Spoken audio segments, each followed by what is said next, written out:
bir qaranquş səsi, bir yaz havası, həzin bir ney səsi bəs edər mənə, bir körpə gülüşü, bir toy sədası, bir el məhəbbəti bəs edər mənə. Ayşe, bir dost sədaqəti bəs edər mənə, bir el məhəbbəti bəs edər mənə, bir el məhəbbəti bəs edər mənə.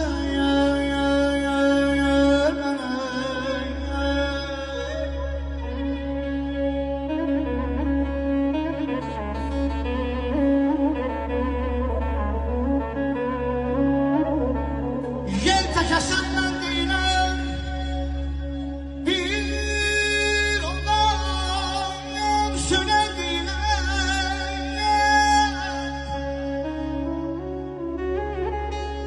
Elimdən dönən deyiləm, dışa dönsə yazım mənim, dışa dönsə yazım mənim, dışa dönsə yazım mənim.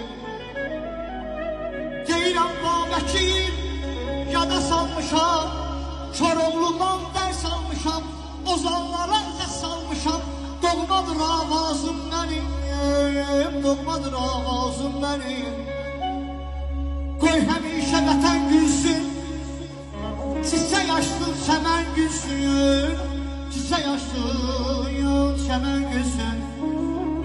Deyirəm ki, çəmən gülsün, qanadlansın arzum mənim, arzum.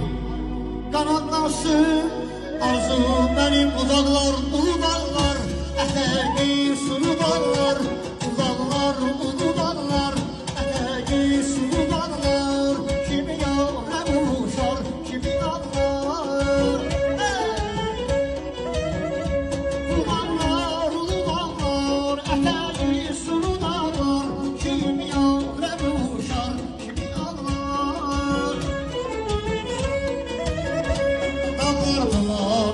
Gel, halım tamam oldu gel, bugün evvela verdi, diller tamam oldu gel.